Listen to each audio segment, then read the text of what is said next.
Good afternoon, good afternoon, good afternoon. I want to thank you guys for coming back and sharing your afternoon with me. I am Angela Thomas Smith. I am the founder of AALAC, the African American Author Literacy Awareness Campaign, and I am the CEO of Aspiring Authors Magazine, where we're bridging the gap between brown authors all over the world. We're touching on topics that's affecting our brown community, from domestic violence to social injustice to depression, suicide awareness, you name it, we're touching on it. So if you've not followed our page, please go over and follow Aspiring Authors Magazine. If you are an author, community service leader, a business owner, a poet, and you would like to be featured inside of the magazine, please reach out to us, and we will share with you what you need to do and how you can go about being featured inside of the magazine. But I want to move out the way, and I want to share with you guys today. We have author Deborah King. She's going to be sharing her journey to becoming an author, and we're going to be getting up close and personal with her on today. So sit back, enjoy meeting this author. Please share this interview with someone because they may be blessed. So I'm going to bring up our guest for today, author Deborah King. Hi, Hello, hello, hello. How are you? I am excellent. How are you today? I am doing great. I am doing great. So I wanted to bring you on today. Like I was telling the listeners and those that are following my platform, I like to bring authors on to share just a little bit about who they are, their brand, what they have going on, so that my listeners and followers may want to connect with you. So today is your day to share who you are and a little bit about Deborah King. So I'm going to turn it over to you and allow you to share with the followers just a little bit about yourself. Well, hello, everybody. My name is Deborah King. I've been an author for, I'm trying to figure out how to say this without giving away my age, since I was 7. The first thing I published was a short story that got picked up by our church newsletter. And it was about a church that was going to shut down because it didn't have working church bells. I'm not going to give a spoiler because I may decide to write it one day, but everybody lived happily ever after. Oh, wait, that was a spoiler. Okay, anyway, um, let's see. I live in the Chicago area with my husband and 2 kids, or 2 of my kids. My older 3 are all grown and on their own. Um, and I write. I like to write. I've been writing for years. I just published my first book. It's called Glory Bishop. I actually have it here. This is Glory Bishop. It's a story of a 17-year-old girl who's trying to find her way in the world. With the forces against her are things like an overbearing mother and a boyfriend who seems to have abandoned her, and a young minister who's fallen in love with her. And basically, it's the tale of her struggles to grow up against all odds. Uh, I think that's about the most interesting thing about me. Your turn. Really, really.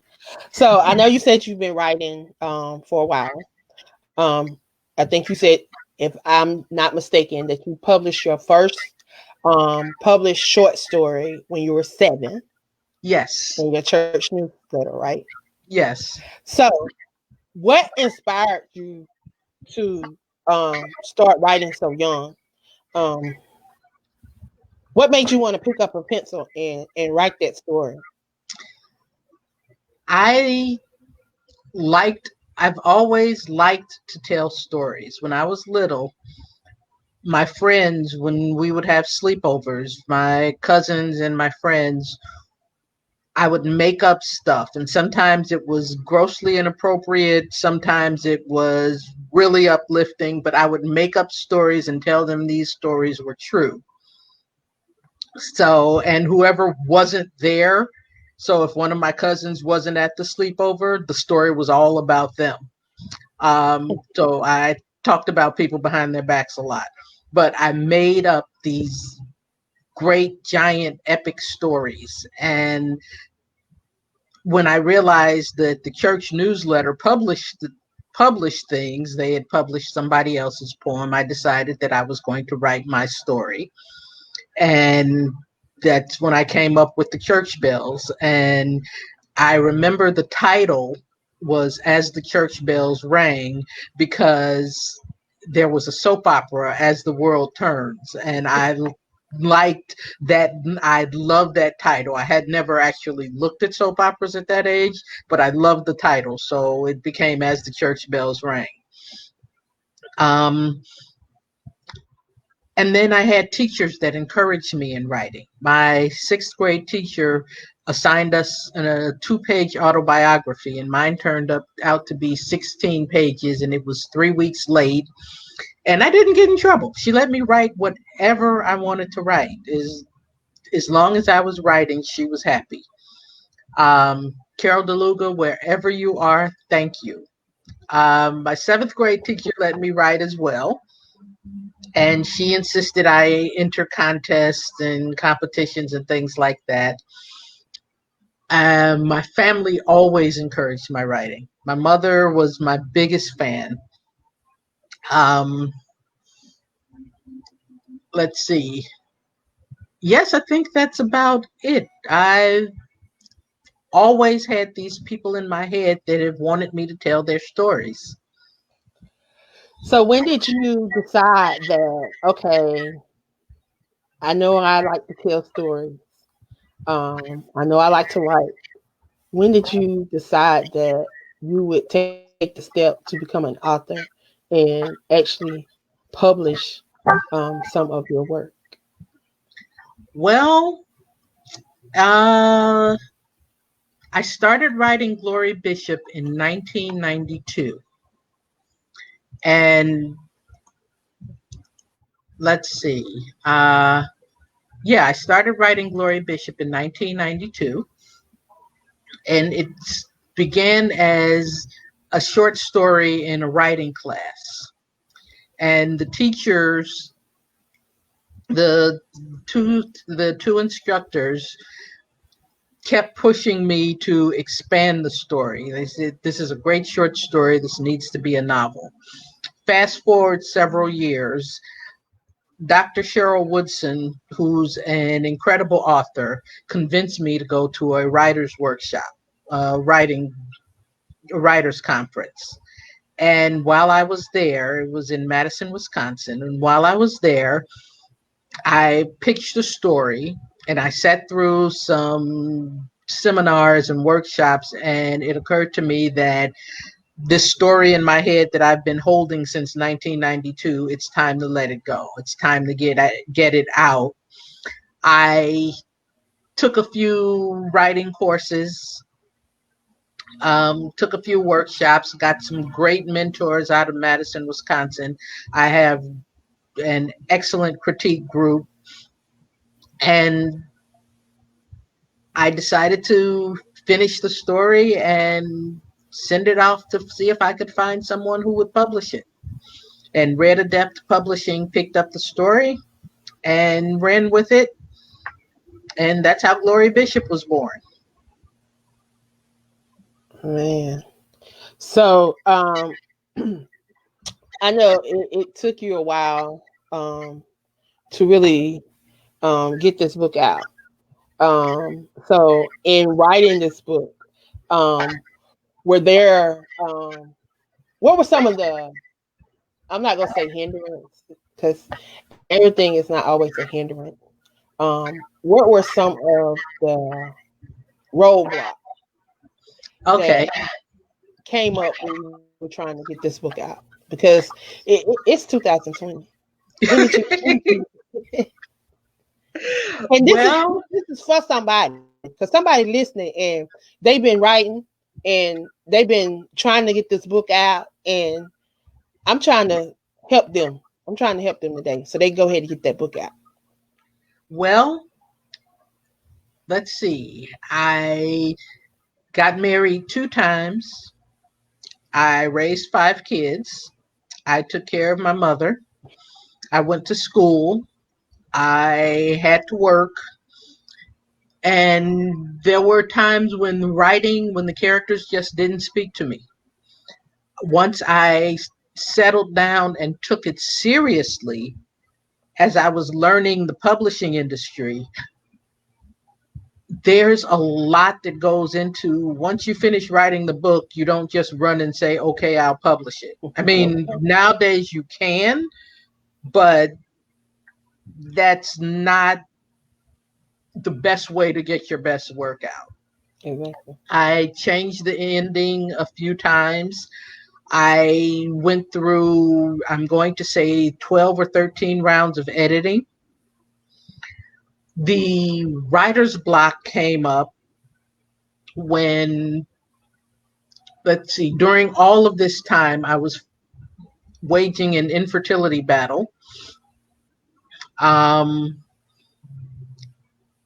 let's see, I ended my first marriage, took care of my mother till she died, then embarked on my second marriage. So there was just life got in the way. There were even a few years where I completely forgot about my story. Um, but after that writers conference, I believe it was 2016, if I'm not mistaken. Um, After that writers conference, the story just came back to me full force, and I would sit for days writing. There was this senior citizen apartment building in Tinley Park, Illinois, that would rent me an apartment for the weekend so that I could get away from everybody and go and write. Thank you, Hanover Place. It was an awesome, those were awesome times. Um, I had my critique groups. Every once in a while, I'd write something that I thought was great, and somebody would tell me, yeah, no, take that out. I had to cut out characters in my stories. Um, I had to fight the publisher over the ending. I will not talk about the ending of Glory Bishop, but the original ending, the publisher said people would throw the book out the window. So we had to go back and forth to get a mutually satisfying ending. And I'm really pleased with it because I trust my publisher. We've Let's see, what other roadblocks did I encounter? Oh, I had 3 major surgeries. So there was a lot. But that That is definitely 30 something that will years, hold you up. Something that yeah, will keep you. that 30 years it took to write it, I was kind of busy.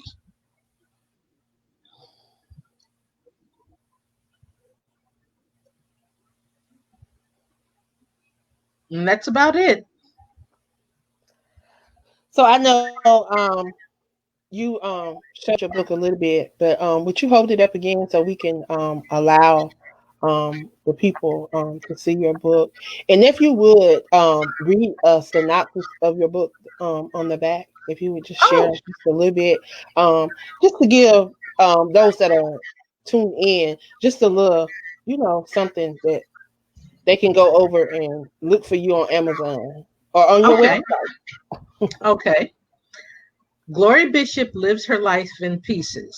At work and with her friends, she reads novels, speaks her mind, and enjoys slow dances and stolen kisses with her boyfriend JT. But at home, Glory follows strict rules and second guesses every step. Though she dreams of going to college and living like a normal teenage girl, her abusive mother has other ideas. When JT leaves to join the Navy, Gloria is left alone and heartsick. The pastor's son, Malcolm Porter, begins to shower her with lavish gifts, and her mother pushes Glory to accept his advances. Glory is torn between waiting for true love with JT or giving in to the overzealous Malcolm. When a stranger attacks Glory on the street, Malcolm steps in to rescue her, and her interest in him deepens. But the closer she gets to him, the more controlling he becomes. Glory must eventually decide whether to rely on others or to be her own savior. Here's Glory Bishop again. So if someone would like to purchase your book, how could they purchase your book? Glory Bishop is available at Amazon, Barnes and Noble, Kobo, Google, and Apple Books. You can get the best price on Amazon. There's two different book covers showing.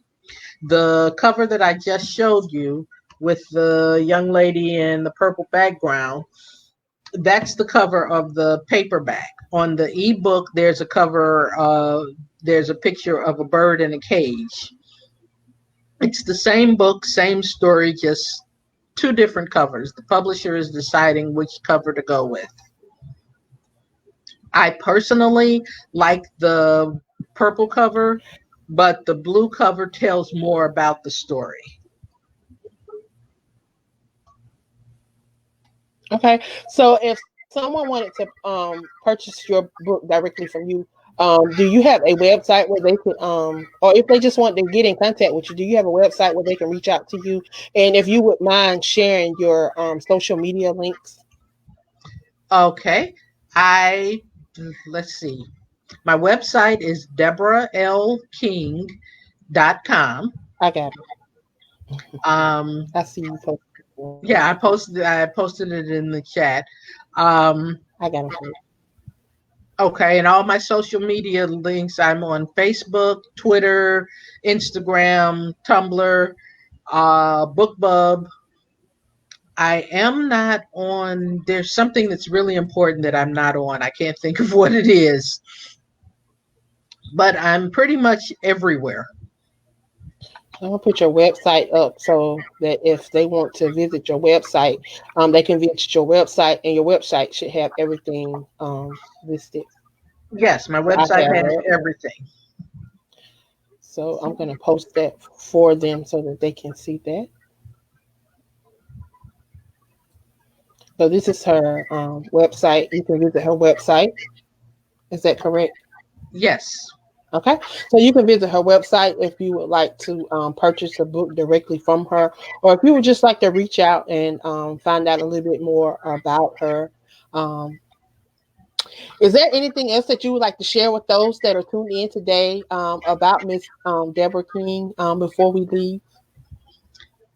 Let me think. I'm a Trekkie. I love Star Trek, classic Star Trek, not the current stuff. I spent years watching Star Trek, and then I started writing, so I haven't seen Star Trek in years, but I'm still a Trekkie in my heart. Um, let's see. I cook. I make caramel corn that people fight over. I come from an awesome family. My aunt and my best friend are probably in the comments at some place. They are. Um, your sister's name, your aunt's name is Deborah Davis, Yes, she is. Yes, I and your best friend is her name, Delisa Murray. no. I Well, see. the I'm not. Lisa Murray is on. She Oh, said beautiful cover. well, thank you, Delisa Murray. I appreciate that. I love the cover. That's her post. And Let's see. No, my your friend is not in the comments. your aunt. Yeah, she likes to tell people that I started talking at when I was one. I didn't start walking till I was like 3, but I started talking because I could tell people to come and get me, so I never needed to walk anywhere. Let's see, what else? I think that is all the interesting things about me. I spent time as a caregiver, and I took care of my mother for 3 years with multiple myeloma cancer. It was, of course, tragic. We lost her on Christmas Day, but I think she did that on purpose just to make sure she's remembered. But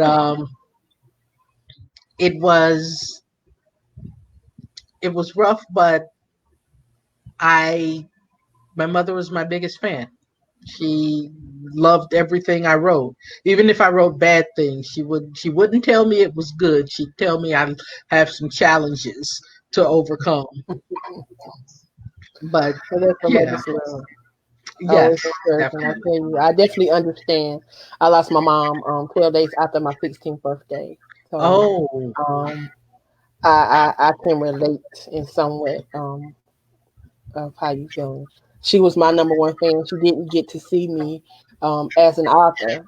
Um, didn't even know I didn't even know I would become an author. It's not something that I had dreamed of, you know. And I hmm. think a lot of us never thought about it really. You know, in the back of our minds we may have thought about it, but just visually just really thinking about it. I didn't. I Doing the never work. pictured Yeah, you don't think of, when you think of being an author, you think of writing a story and people reading it. You don't ever think about the work that goes into it. Um, there was one Fourth of July weekend where a chapter came to me, and I played the same song over and over for like 3 days while I was working on these chapters. Now, whenever I hear that song, I am reminded of Fourth of July. It has it. nothing to do with the story anymore. It's just I hear fireworks every time I hear this song. It's the work with finding a publisher and looking for an agent. I got 99 rejections before I found a publisher. My book was considered too long. It was originally 140,000 words. And ideally, a book should be a novel for women's fiction. Ideal length is like 80,000 words. But my publisher agreed to accept it at 140,000 words. But most agents didn't even look at the book because it was too long. But Glory's story is long. It's She went through a lot. Amen, amen, amen. And someone definitely is gonna need to pick that book up and read it. Just from hearing the synopsis and just hearing you talk about it, I know that a lot of people are probably gonna be able to relate to it. So I would urge you guys to go over um and check out her website and check out her book. I tell everybody if you use Kindle, you have Amazon Prime, you can download these books on your Kindle. You can get the Kindle version, and sometimes you can download them for free. And if you would just leave a review, it helps an author out a lot. So Yes, I it want to does. urge you Yes, it guys does. to go over, check out her website, see how you can purchase a copy of her book. You can read a copy of her book, leave a review, and support her. Miss Deborah, I want to thank you for coming on and sharing with me today. And allowing me to get up close and personal with you and sharing a little bit about who you are. I know it's not easy sharing and being transparent because I know you reached out to me. You was like, "What is it going to be about? I don't know if I'm." And what did I tell you? Come on. You told me it was up to me and to be myself, and that's it. That's it. I was very nervous coming into this. I'm not even gonna lie. This is the first interview, my first on camera interview, and I've been staring at myself in this camera for 2 days to make sure I looked okay and that my hair isn't moving. And Well, you look beautiful, and I thank you for coming on and sharing with me on today. and being transparent and sharing with my followers. Please, I urge you guys to go over and support her. Check out her website. Visit her on Amazon. If you have Prime, you can download the book for free. I'm sure you can download the Kindle version for free. Just leave a review. Check her out on Facebook. Um, I just want to thank you for coming on. Is there anything that you would like to leave with the listeners today to inspire them? There may be someone listening that has a book in them, don't know where to start, don't know what to do. If you would just encourage someone today. Just write. Just listen to your characters. Let the story come out. Just write. Once you get it all down, then you can go back and fix it. It doesn't have to be perfect the first time you do it. Just get it out, get it down, get a good editor, and then go for it. You have nothing to lose by trying. Amen, amen, amen. Again, I just want to thank you for coming on today and sharing. If there's anything that I can do, a part of AALAC and Aspiring Authors Magazine to assist you on your journey as an author, please feel free to reach out to me. I'm always available. I may not always be on Facebook and visible, but I'm always available Monday through Thursday. Thank you. But I'm always available to assist. And if I can assist you, there's someone, a part of my platform that can definitely put you in the right direction in whatever direction you need. So please, if we can assist you, just please feel free to reach out to us. And I want to thank you for coming on today and being a part of Up Close and Personal with Angela on behalf of Aspiring Authors Magazine. Thank you very much. I really appreciate you having me. Thank you. So you guys have been tuned in to Up Close and Personal with Angela Thomas Smith on behalf of Aspiring Authors Magazine. I want to thank you guys that tuned in today. I tell you, I so enjoy doing these videos and doing these interviews because I love being a platform where authors can come on, be themselves, and share who they are to connect with my followers. Hopefully someone has been blessed on today. That's always my desire is that when you walk away from my broadcast, that you are educated, empowered, and encouraged to walk in your purpose, on purpose, because I do not believe that we're placed here by coincidence. I believe that God placed us here with a purpose, and I want someone to be encouraged on today. Know that in Luke 1:37, it says, faith, it does not make things easy, but it makes things possible. So you got to have faith. He didn't say it would be easy, but he said it would be possible. So trust in yourself and believe in yourself. I want to thank you guys for tuning in. I will be back tomorrow at the 12 o'clock hour and the 1 o'clock hour with two more amazing authors. If you have not followed me on Aspiring Authors Magazine Facebook page, please go over and follow our page. Follow our YouTube. Follow our blog. We have some amazing authors that are featured on all of our platforms. So please, if you are an avid reader and you're looking for some new reads, go over and check out some of the authors. If you are an author that's looking for a platform for some exposure, please check out my different platforms. I'm not just on Facebook.